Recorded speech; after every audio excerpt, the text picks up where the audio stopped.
Oh, therapy, you're my remedy. When it feels so surreal, you're my lifeline. Oh, therapy, you're my remedy. Won't you give me peace of mind? Welcome to Soul Therapy Anointed Radio. I'm your host, Harry Coast, and you'll be with me in this hour as we journey through soul therapy together. My mind is a racing car, I know it'll crash. My heart is a sinking ship waiting to splash. Therapy, you're my remedy. Let me break what I ache into pieces. Oh, therapy, you're my remedy. When it feels all surreal, you're my lifeline. Oh, therapy, you're my remedy. Won't you give me peace of mind? Hello, my friends, and welcome back to the Soul Therapy program on the Luke 418 radio station, worldwide on the internet, providing Christian music that comes straight from the heavenly realms. And I want to thank you and welcome you to this episode and introduce to you my dear sister in Christ. Her name is Cynthia, and we'll be hearing her wonderful testimony. Cynthia, welcome to the show. Thank you. It's my pleasure to be here. I'm so glad you could be. You have such a fun testimony of the Lord, and I want the audience to hear this. Can you tell us, first of all, about your background? Well, yeah, I've been living quite some time now, so it's a big one, but I'm going to scale it down. That's a cute way to say it. We've been on the earth a little while. I'm a mother of four. I live in Tennessee right now. I was reared in New Mexico. I spent almost 20 years in California, and just decided that it was time. My parents are from the South, so I love the South, and had a walk with Jesus that's been since I was first born. My parents were Christians. We were reared in a Christian environment. And so I don't have a testimony of walking out of, deep, deep, deep depression and oppression into the light. But every single life that walks along with Jesus has those moments of depression and oppression, but he has constantly been with me. Amen. I was very active in the community. I was a lot of I was junior league president. I was on the executive board of the Symphony League. I taught Bible classes. So even though I didn't have a job ever because I was so busy rearing those four daughters, that it was too hard to do it from a standpoint of getting them where they needed to be and getting me to a workplace. But I also kept very, very, very, very busy. Yeah, you must have been. You were a working mom with four kids, and the reality of that is it's like having 2 or 3 or 4 jobs. It certainly is, and I'm telling you, with 4 disparate daughters, there wasn't enough time in the day to get them all to the different places that they needed. So I just said, if I am a volunteer, then nobody can fuss at me if I have to bring a child along. So that was sort of my mode of getting along and giving back. But I also, since I was first married 45 years ago now, I had taught Bible classes. And so that was another thing that I did, sometimes large, sometimes small, but always seemed to have my foot in that time of fellowship with other, sometimes it was men and women, sometimes it was women. And so, but for the most part, my time was my own because I wasn't getting a paycheck, and so I could parcel it out the way I saw fit. And so that's sort of a thumbnail sketch of how I lived my life up until the last 8 years. So you had And the many, many years as a homemaker and a wife, and that right, included ministry work, doing Bible studies, right, and your faith was right. there all your life. Yes, it was. There were harder times, there were easier times, there were trying times. I had to walk through some very, very, very fiery times where I had to sit there, and they were so overwhelming that I said, well, what am I going to do? God, you have totally disappeared right now. But then it always came down to I had no other place to go. I mean, You there had was nothing no plan else that B. you could choose. There was no plan B. If I left Jesus, even though it seemed like such a hard and rocky road at that point, where was I going to go? So I just kept with him, and in his gracious, incredible way, he held my hand through those very Wow. hard times, and just continued to. And now, in hindsight, I can look back and go, well, yeah, they almost killed me, but they didn't kill me. And he was there, and you learn so many lessons when you hurt with him. You learn a lot of wonderful lessons when you laugh with him, but you learn the deep ones when you hurt with him. That's true. And he's a man of sorrows, well acquainted with grief. And I like that Right. you relate that, Cynthia, because anyone listening has had some suffering, and sometimes we've had suffering that we had nobody there and we couldn't speak at all Right. of it. We had to maybe just bury it in the recesses of our memories and get through it somehow. Not always in healthy ways, not always in the best ways, but that's human nature. We get blindsided, we get sucker punched. Things happen that we don't expect and we're not prepared for. And I'm sure you had your share of those. Do you have, I think you have a great testimony, one in particular not too long ago, that you could share that I believe a lot of listeners could relate to. All righty. Well, I had, as I said, I had been very active, but I had never held a paying job. And about 8 years ago, right after I moved here, I moved here 12 years ago. So about 9 years ago, I noticed that I had a spot on my arm that looked to me to be really ugly. And I kept going to the doctor about it, and he kind of poo-pooed it and said, don't worry about it. I'm a natural blonde, and I was a big tennis player. I lifeguarded through college, grew up in Albuquerque, so sun was a big part of my life. A lot of sun. And a lot of sun. And so he kept saying, it's just, don't worry about it. It's nothing big. So I was in an exercise class with a neighbor of mine who happened to be a physician, and he happened to need a towel. Oh. And I said, I'll make you a deal. I'll go get us both towels if you'll look at this thing on my arm, which I thought was very fair.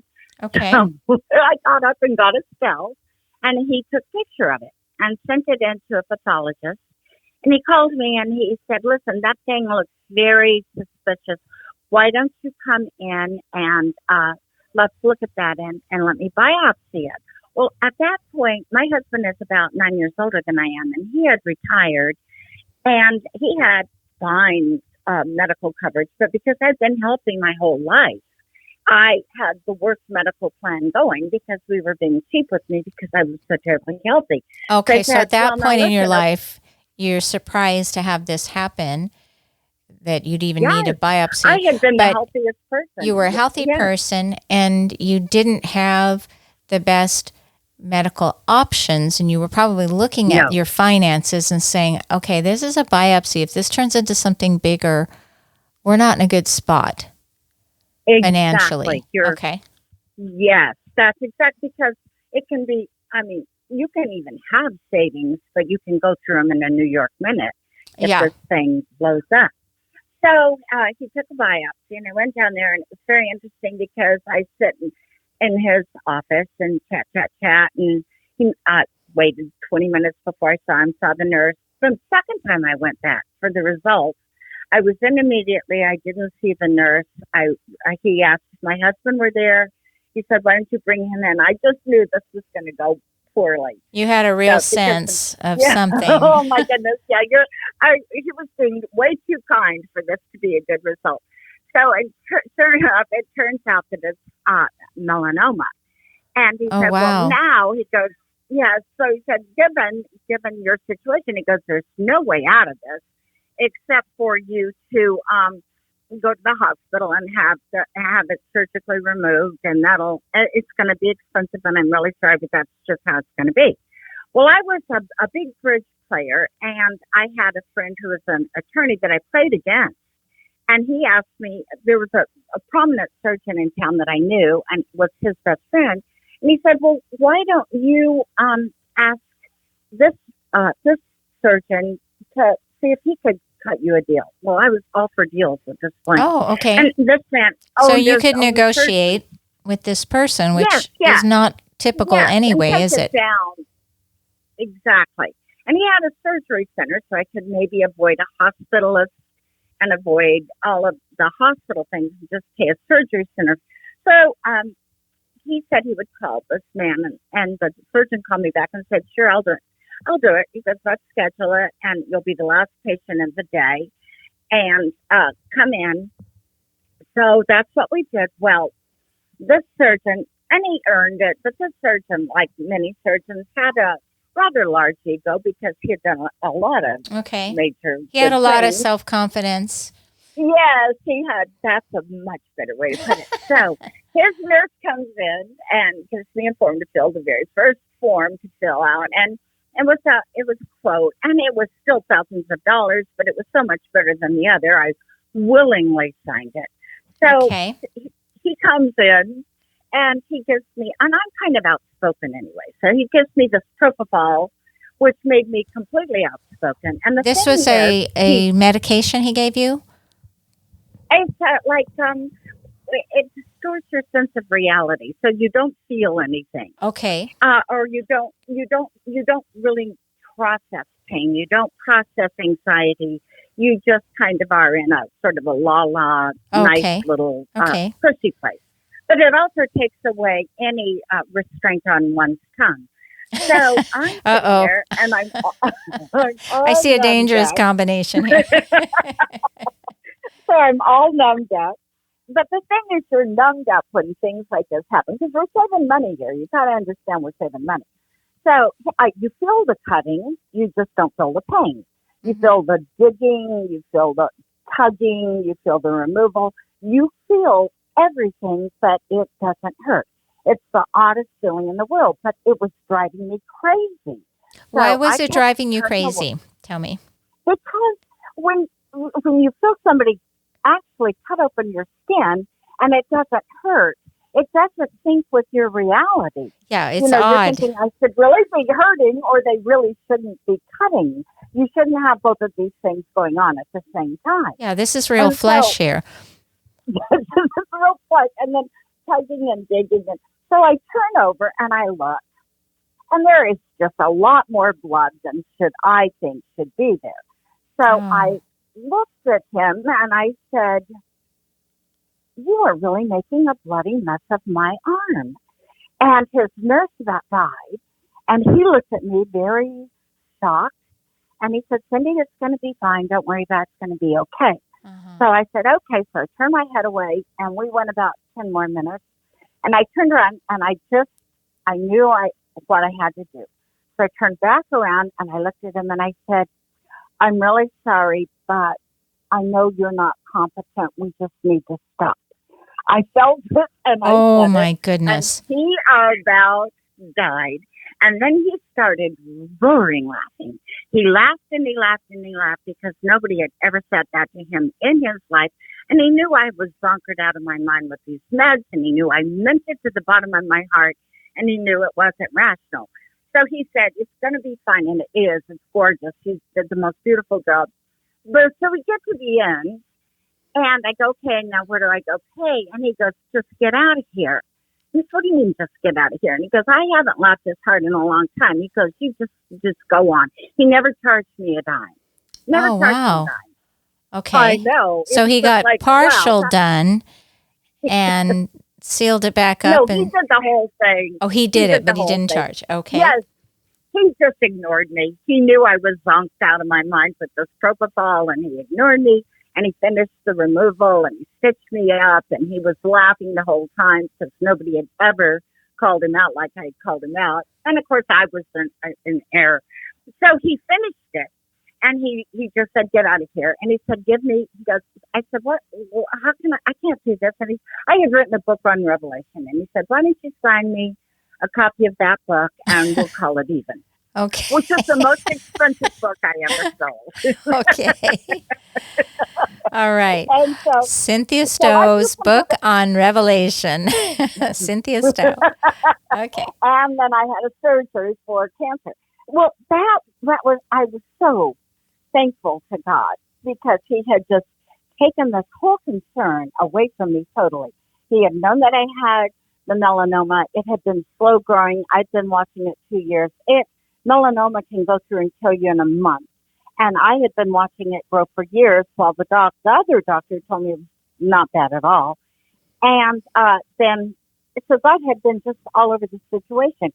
But as I'm sitting here thinking about this, I'm going, well, okay, now, but this is scary because you can do that one time, but I can't walk back in next week and say, my gallbladder is really giving me problems here. You just get one free shot to impose on your friends with a big surgery like this. Okay. So I was asking God, go in, limitations of how I could push all of my friendships. You can maybe get one cancer surgery out of your friends, but you can't get gallbladders and tonsils and hysterectomies and everything else. There's got to be a place where. So I knew that I had to come to deal with the fact that I needed to consider where I was with this terrible insurance plan and not working and keeping on Medicare and me being too young for Medicare. So I was praying about it and I was asking God, okay, so God, now you've delivered me from the cancer. You've saved my life.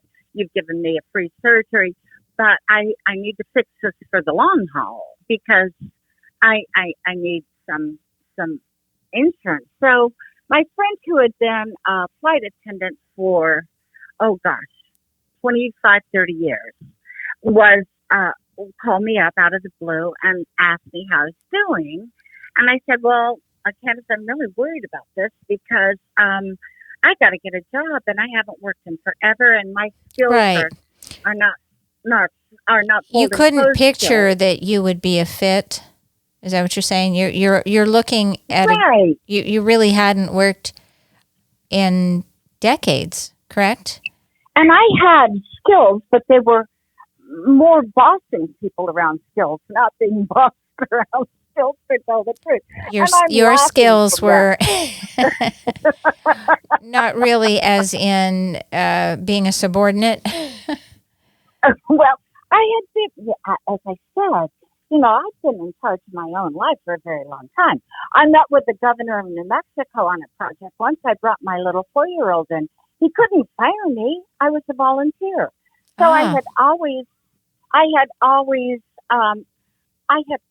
had control and managed the fact that I had my children, but I also gave as much as I could, but it was never with a paycheck. So to go into the Gap and full clothes, I could do it. There's no doubt I could do it, but I was just thinking, oh God, this is going to be so hard for me to change. I'm in my 60s at this point. I'm in my early 60s. You're in your early 60s, and you've got this health condition, and you've got financial limitations, and you're trying to figure out how to manage this very serious health situation. Melanoma is a serious thing that I'll want you to say a little bit about in a moment.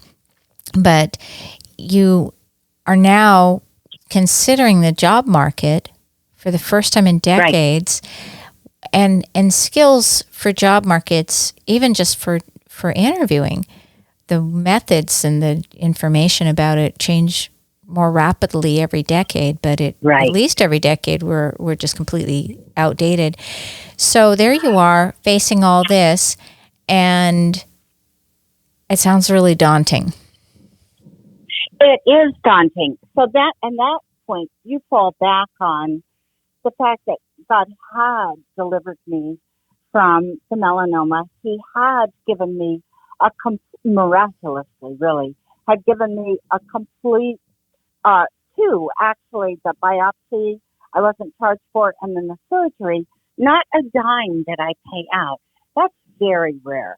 So now I'm looking at, well, God, where are we walking to in the future with this? Because I've got to do something. I want to be responsible. I'm not a user of my friends. I'm not going to go back and ask for more free surgeries if I need them. You need to show me what I can do that you're leading me to do to take care of it. So then it was at that point that my friend Candace called, and we're discussing this. And I said, Candace, I got to get a job. And I said, I can't be a secretary. I need a secretary. This is not going to work for me to do that. And as you say, like the computer skills, non-existent. Right. Data processing, and that can be very intimidating just to consider walking into it. Right. I had led board meetings. Yes. I hadn't done things like that. And so, and for all the moms out there listening, you are using these skills in different ways than you would imagine. You're not lacking skills, and you're not really different from the working people, because you are a working person, and you're developing and honing them in a specific way. There's always a bridge. Right. There's always a bridge over, correct?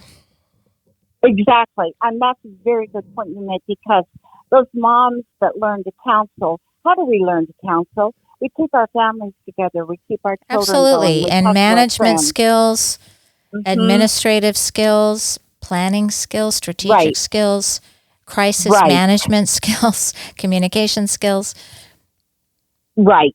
All of those skills are constantly in play. But I think sometimes because we don't get given a paycheck, we think, well, no, that's just what we do, but it's not really worth anything because we're not being paid anything for that. Well, that's absolutely not true. Absolutely not. No, so I'm really glad you brought that up. So here I am. I think at that point I was 61. And so my friend Candace calls me and she said, well, Cindy, you just need she had been a flight attendant for 20-something years, going on 30-something years. And she said, you just need to come to work for us. And I looked at her and I said, are you crazy? Do you know how old I am? I'm as old as you are. Right. When you started this 28 years ago. No. This will never. What did you say that drug was they gave you in the hospital? Exactly. Right. You've been taking it is it propofol? Propofol, Cynthia? Propofol.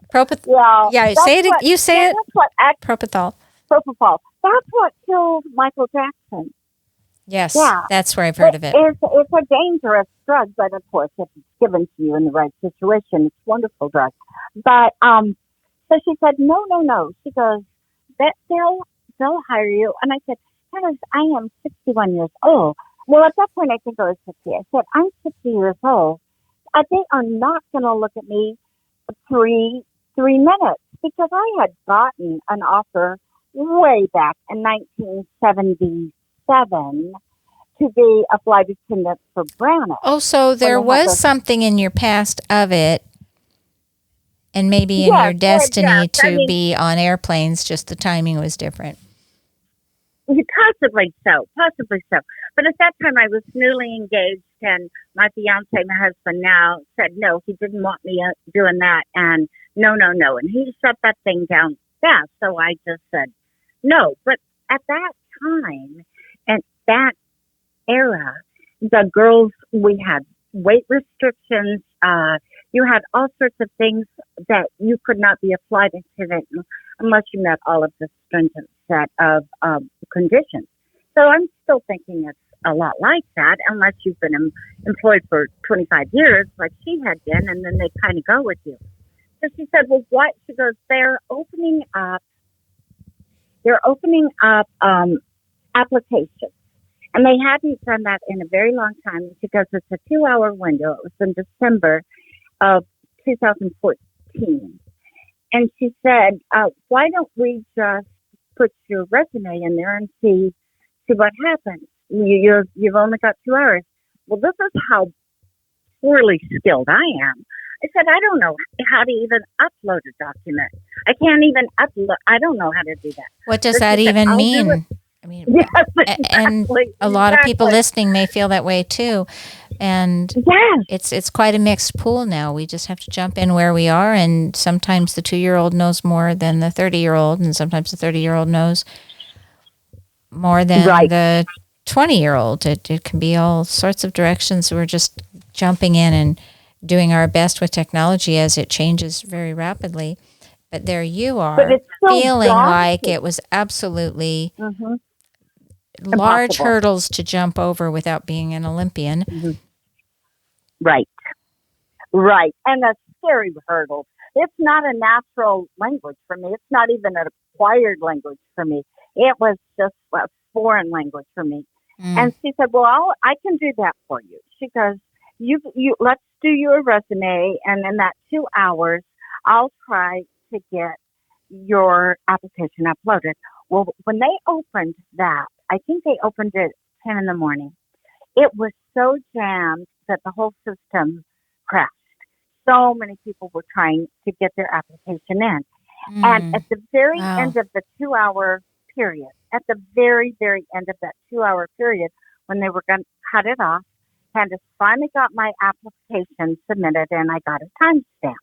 Okay. So I said, okay, this is good. Well, let's see what happens. Well, when they went to do the interview process for this, they went by timestamp, and because mine was at the very end, they didn't call me for a year. And I had completely forgotten that I had even put that in at that point. So I got an email on Christmas night of 2014, and I guess it was 2013 I applied. 2014 I got an email saying, if you're still interested, we'd like to call you for an interview. So there was this big gap of time. A year. An entire year. A year and 2 weeks. Very large gap of time. Huge gap. I had pretty much forgotten that I had even sent this thing in. So I wrote back and said yes. And I was playing in a bridge tournament, and my partner, who was a man about my age, said, I can't play the second part of this tournament because I'm getting a phone call. And he looked at me and he said, as if you think for a minute they're going to hire you to be a flight attendant. Do you know how old you are? Yeah. And I said, well, I'm still going to do it. I'm going to walk it through, John. I'm going to see what happens here. So I said, I'm not playing the second part of the afternoon. And sure enough, they called me for an interview. It was a phone interview, and that went fine. They kicked a lot of people out at that point. But they said they would fly me to Chicago and do a 3-on-1 interview and see how that went. So I flew to Chicago in January, freezing cold, and met with the 3 people that were interviewing me.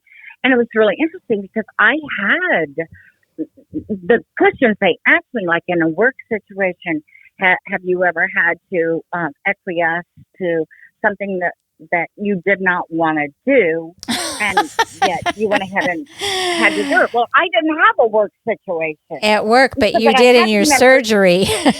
Well, I did there, and I had also been in India, and I was teaching and ministering over there. And there, the cows run free, and they drop their poop, and the women come and scoop it up while it's still warm and steaming, pat it out, and use it for fuel. So I was on the road, and that exact thing happened. The woman picked it up, patted it out, and then took that same hand that had just done that and reached it out to me. And I looked at that hand, and I had this huge moment. And I said to myself, she is more important. God gave me skin. I can wash it. I am not going to denigrate her humanity. And I reached out my hand and I shook her hand and we smiled and I got to share for a tiny little bit. Well, That nobody is else, very I don't sweet, think. and it's also very holy, as you were using holy wisdom when that happened to handle a difficult conflict. These are the kinds of things that people learn in the She was home, just more important. because we've Yes. got, because women taking care of children will be dealing with all sorts of disgusting things. And I shouldn't say women, because the men too. And so these Right. are things that you learned, though, in your decades of being at home, being able to humble yourself, being able to use that discretion, and in a moment, Yes. you discerned. And God does not waste any of the things he teaches us. None. And that was a lesson he gave me that at that moment. And I was obedient to him. And then lo and behold, 8 years later, I find I can use that lesson. And interestingly, in the interviews, they had interviews all day long. Nobody else had quite that story. And they laughed and they liked me. And they asked if I'd worked with difficult people. And I said, oh my gosh, the boards I've sat on. I said, I've sat on boards with 24 divas. I said, you think I can't handle a plane full of people when I have sat there as presidents of these things and had these difficult people that I've worked with? So I had a completely different skill set than they were used to, but it was a skill set that God was using to show them that no, I could certainly go on a plane and work with people, because I've worked with people my whole entire life. So they hired me on the spot. They hired me right away and said, yes, come for training. Well, it turns out that I found this out later when we were at training, but at Southwest it had 270,000 applications for the job. That's over 250,000 applications. And they had 4,000 positions. And I was at this point 61, and I got one of those positions. So because God, with such incredible odds against you, stacked against you, it was almost like winning the lottery. it was hard. Yes. I know. But see, when God decides to make a way, it doesn't matter. Like I was It's true. There's a verse that I love that you'll relate, Cynthia, and I want anyone who's out there in a position where they feel like there's a circumstance and they don't have control over it, or somebody has an advantage. They may be in a situation with a boss who's being not good toward them in the workplace, or maybe they have the least opportunity of getting the promotion at a job. If we just keep honoring God, he honors us. And the scripture that I want to relate to you is Psalm 75. I'll say again, Psalm 75, and it's verse 6. And it says something to the effect of, God decides who gets lifted up. Promotion doesn't come from the north, the south, the east, or the west. It comes from God. So there's your example in what happened. The odds were stacked wildly against you, but God put you in that place for a lot of reasons. Right. You're exactly hitting on the point of it. He had saved me from that cancer. He had not devastated my bank account, and now he was giving me a way that I could go forward and take care. And I don't pay a dime for my insurance, and it's Cadillac insurance. It's a PPO insurance plan with not one out-of-pocket expense. So when he decided to give me insurance, he didn't even give me poor insurance. He gave me fabulous insurance. But then I was kind of thinking, well, now this is so odd for me, because now I'm going to go on and pass out drinks. And I have been part of saving lives, but I didn't know that at the time. Yes. And so I thought, what's the plan in this for me to use my ministry? Because I knew that my ministry hadn't stopped. But it's very interesting, because you walk in to that plane and you can see 1,000 different people a day. Each plane, you can have 6 legs, and you can have between 150 and 200 people on that plane a day, and they're all different. And I found that people that walk on a plane are people that walk in a restaurant, are people that walk in a Bible class, are people that walk in a counseling office. They have needs, and they have hurts, and they have aches, and they have joys. And God can use you to interact with those people during that flight the same way He can use you in your home or in a Bible class or anywhere else. I had this woman come on who recognized me, and she said, "Oh, you were my last flight attendant." Aww. And I didn't recognize her at all.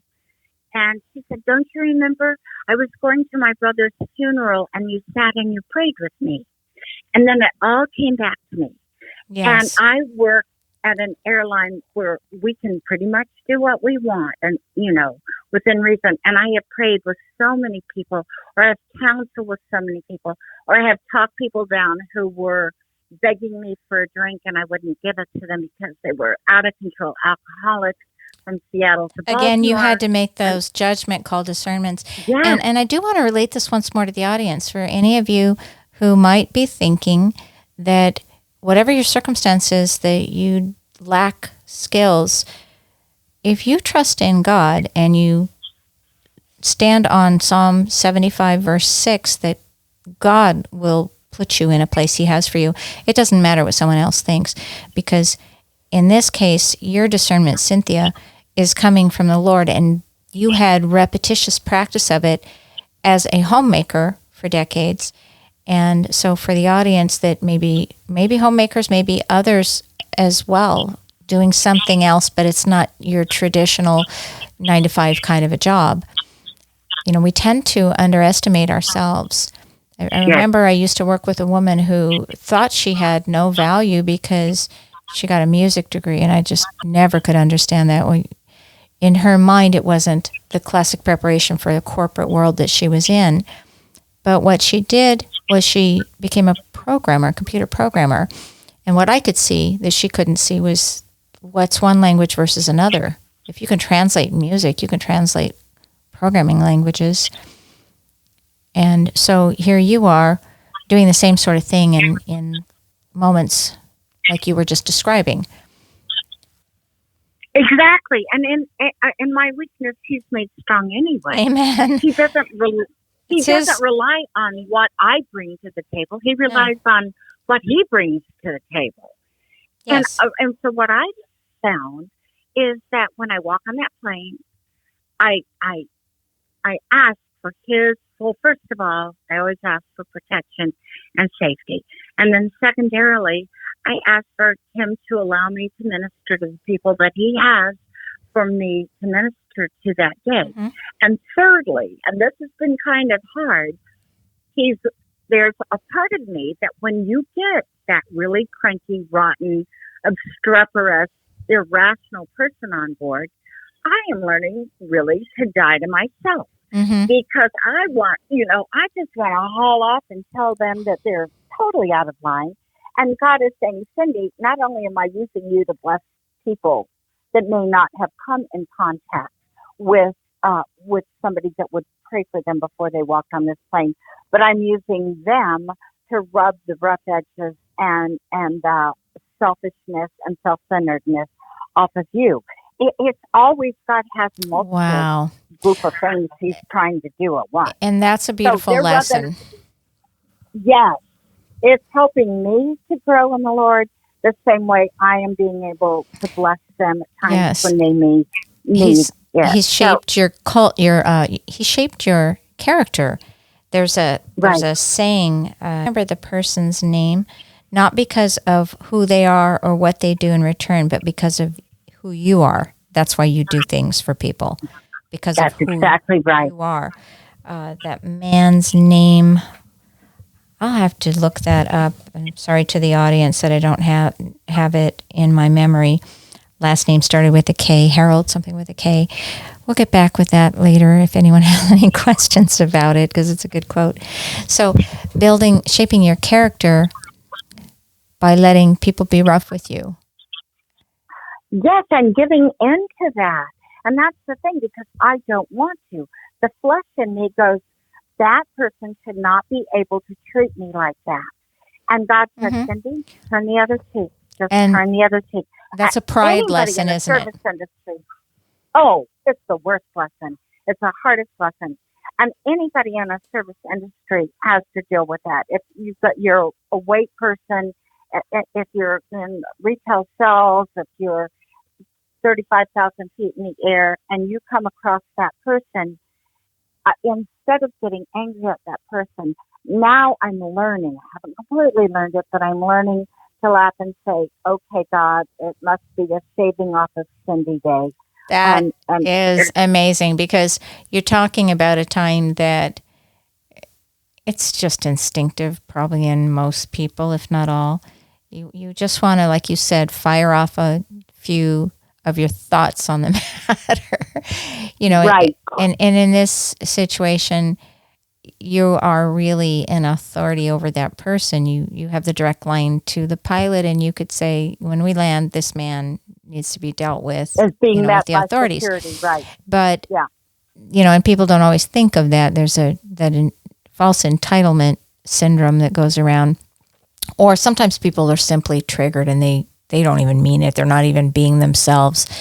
But, sometimes that happens to us and we're not in that position of authority, and it feels even worse, and it may make everything a higher level of intensity as far as the trigger goes. So that's a wonderful thing, because the shaping of us to be better servants for God and taking our proper place, which is a humble one, because we're not God, He is. Exactly. And even Jesus did that.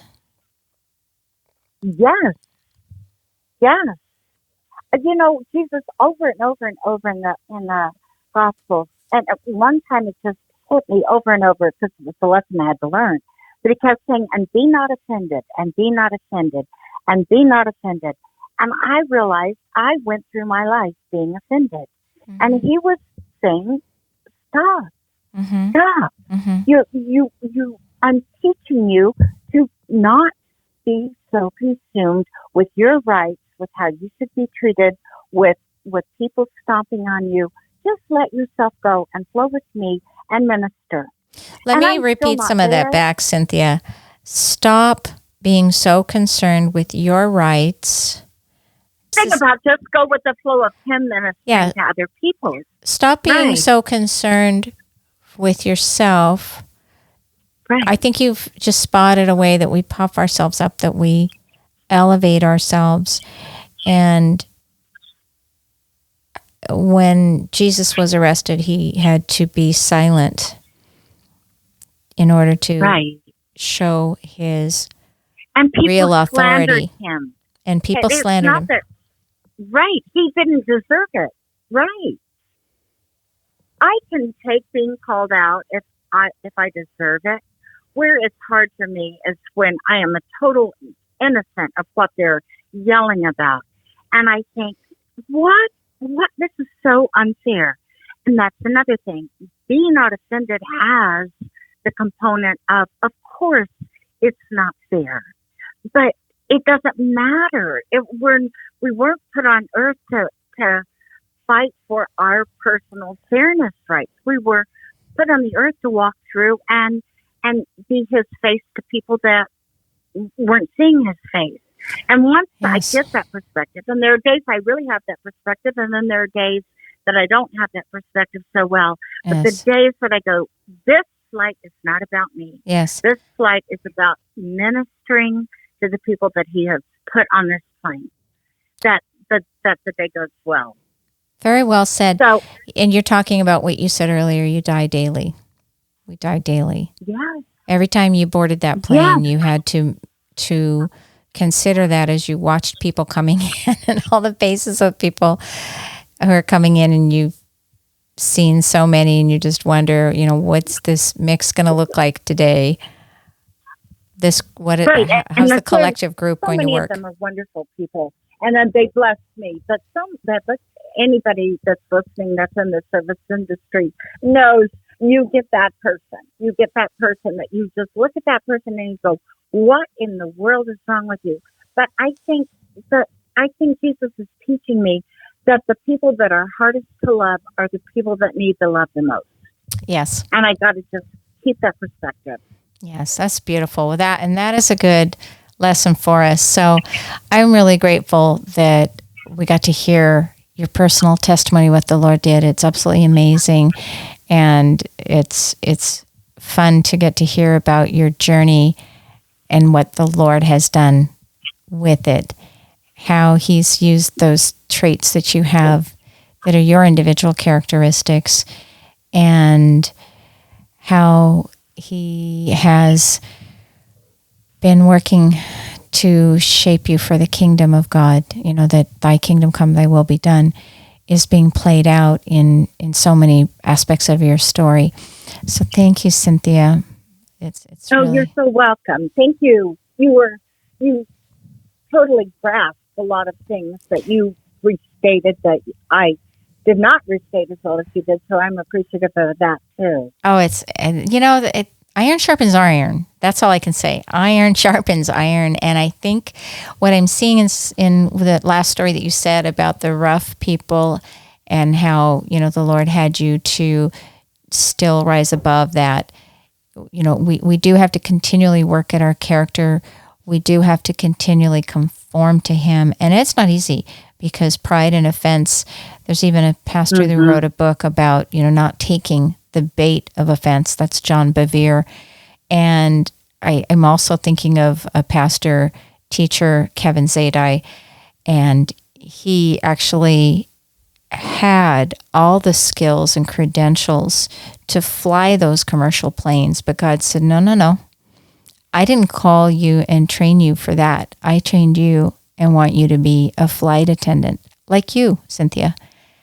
Mm-hmm. And this man knew all the codes. He could fly. And today he does have a plane and flies himself, I believe. I could have that part wrong, but he was capable of applying for and being accepted as a pilot. But God had higher purpose work for him as a flight attendant. And we sometimes get it backwards. We might look at the titles, we might look at the rewards, such as the high salary, the fringe benefits, and God's way of looking at it proves that we are upside down, not him. And he's at the top. It all points to him. It all does point to him. And the last shall be first and the first shall be last. Mm-hmm. And once we start trying to edge up to being the first, it only makes us unsettled and it makes us disgruntled. And I never, and ever, foolish. ever thought I would start being a flight attendant at 62. Yes. Well, there you go for the audience. Becoming a flight attendant at 62 with really no prior work experience. But we both know that was a lot of work experience in reality, but from a standpoint of how the world views it. And so, we can do all things through Christ who strengthens us. That is absolutely true from Philippians. Yeah. So that's a beautiful story, and an honor to get to hear your testimony, Cynthia, and to break apart a few things about life as human beings. It all applies as therapy for our souls. And so if you'd hang on for just a second more, I want to give this blessing as we close. I give you thanks, Father God, for this wonderful sister of ours, all of us who even hear her voice on this program, and that she could be here and share a testimony of you that brings glory and honor to you. I thank you, Father, for each and every listener, that I am a part of whatever you're doing in these airways for them because you love them so much. I want each and every listener to right now feel the great blessings of your enormous love for them and the comfort that the plans you have for them, no matter how it looks, are for good and not for evil. And I also want to say, as I typically do, from the book of Numbers 6, May the Lord bless and keep you, all of us. May the Lord bless you and keep you, lift up the light of his countenance upon you, and be gracious unto you. May the Lord make his face to shine, the radiance from his very face to be right there where you can feel it, and give you his peace. We give you thanks, and we say go and make disciples. Until next time, God bless. Bye-bye. Be sure to share the podcast on your favorite social media channel.